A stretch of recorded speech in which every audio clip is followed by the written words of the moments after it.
mourns the loss of former Prime Minister Dr. Manmohan Singh, who passed away at 92 on Thursday at AIIMS, Delhi. His passing marks the end of an era defined by humility, intellect and dedicated service to the nation. Born on September 26 in 1932, Dr. Singh rose from humble beginnings to serve the RBI governor and later as India's 13th Prime Minister, leaving a lasting legacy on the country's political and economic landscape. The centre has declared a week of national mourning from 26 December to 1st January, with the Congress Party suspending its events in solidarity. Dr. Singh's funeral, with full statehood, is scheduled for today at around 11:45 a.m. His mortal remains have left the AICC headquarters and are now en route Nigambodh Ghat, where leaders are going to be paying their last tribute. And now, of course, let me go across to our esteemed panel of guests who are joining me this morning. On a somber morning, I have Maya Sharma, senior journalist, and Dr. Nirgurkar sir, who is also a senior journalist. Thank you so much for taking your time and joining us over here. My first question would go across to you, Ms. Maya Sharma. You know, at the very outset, while we are talking about the great achievements of the former Prime Minister, there's no denying the fact that he had opened up the economy. He has been the architect of the modern economy of India, that we are now living the legacy of the Manrega, ensured the rural guarantee for the people at large. But as far as him being remembered for his great contribution and achievement, phenomenal achievements at that, do you think he should have been celebrated a lot more while he was in office? Well, of course, he did famously say that history would remember him more kindly than the contemporary media and opposition leaders at the time when he was Prime Minister. He said this in his last press conference as Prime Minister. It was definitely a time of achievement in terms of economic growth, both of his time as Finance Minister under P.V. Narasimha Rao. He did, of course, turn the economy around, opening it up, trying to dismantle the license Raj, the permit Raj, and growing India's middle class and really making a huge impact on India's economy. It was at that time the second fastest growing economy in the world. So, of course, his stint as finance minister was enormously huge. His time as prime minister with the programs you mentioned, Manrega, and other things as well, the right to education, the right to information. There were many, many transformative things which he introduced as prime minister of the country in that 10-year term, quite a substantial term, only the fourth longest term of a prime minister in independent India. And yes, all those achievements, they were perhaps a little subdued or tarnished by the second term, when there were many allegations of corruption against his cabinet colleagues. And that probably affected his legacy in terms of allegations that he could not really control his cabinet, that even though he was undoubtedly incorruptible himself, absolutely above suspicion himself, that maybe he should have kept a closer rein on his cabinet colleagues. So that may have tarnished his legacy, but also the whole discourse, political discourse in the country has changed. The way people speak, the way people talk, the way people address politics and opponent politicians. And that may also have affected the way his legacy has been seen in later years. But it must be said that with his death, the tributes that are pouring in, I think people are remembering the good. People are remembering a man whom they're describing as kind, compassionate, generous, empathetic. These are not often adjectives you use towards a politician.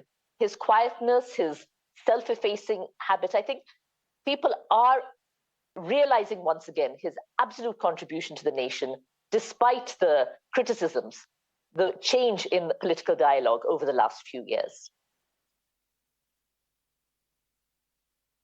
Absolutely, Ms. Sharma. Thank you for putting it so clearly in perspective over here. But I will have to also ask you, in the second half of his, the second term as the Prime Minister, when all these allegations were, flying thick and fast, how did Dr. Singh look at these allegations? Of course, there were some of these allegations that were unfound, but it definitely did tarnish the image of the government, which eventually led to its fall.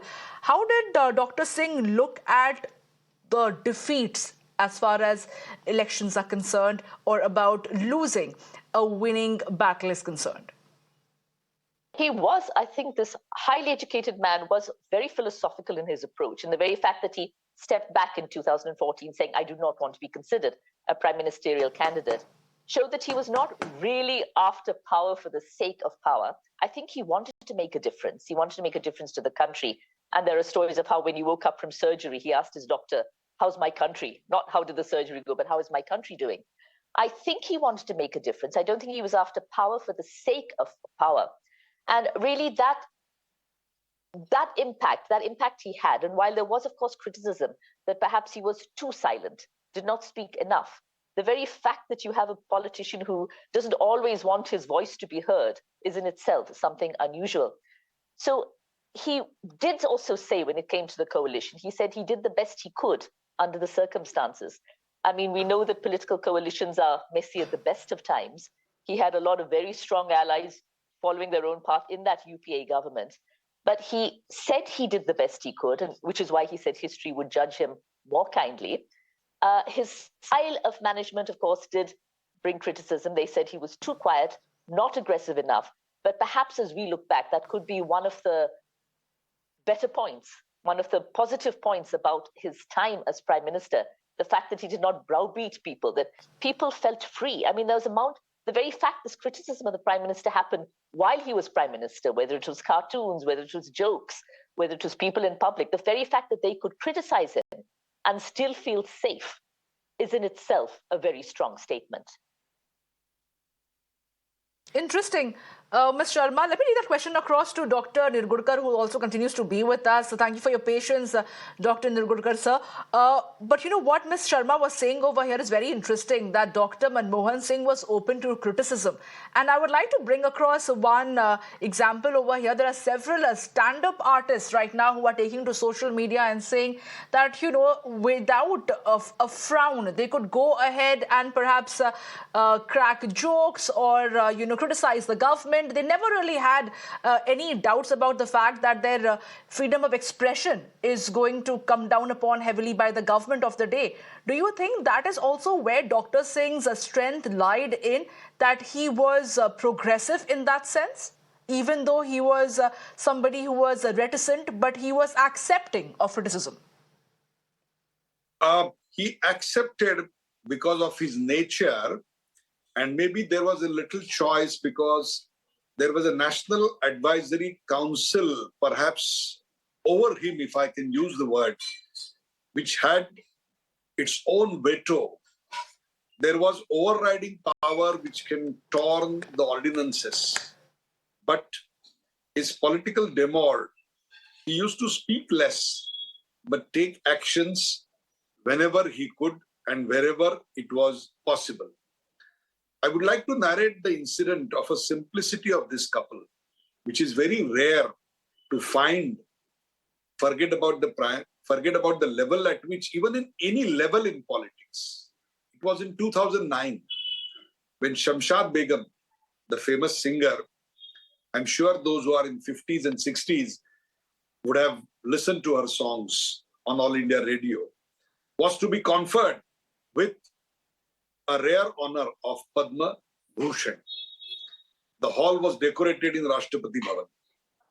A lady walked to Shamshad Begum and said, I'm your fan.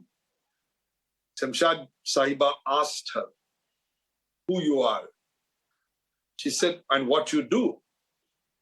She said, I'm a simple housewife. Shamshad ji asked, then how come you are over here in this hall of august invited audience?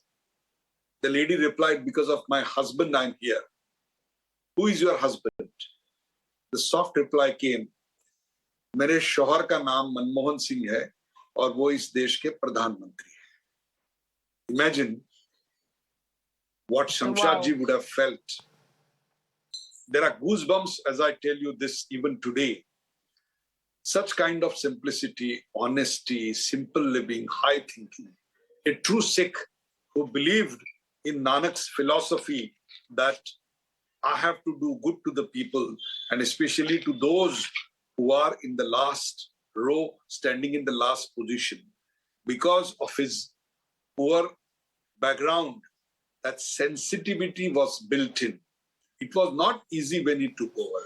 when there were and the so many compassion, of aspirants. course, Dr. Nirgurkar. Thank you for sharing with us this anecdote, this entire episode that you perhaps know of with our viewers over here. I have to take a short break right now, and I will come back to our esteemed panel of guests. I request Maya Sharma and Dr. Nirgurkar to kindly stay with us. It's time for a quick break, and as the hearse and the mortal remains of the former Prime Minister, Dr. Manmohan Singh, is gradually approaching the Nigambodh Ghat, we will be getting you the live from there as well.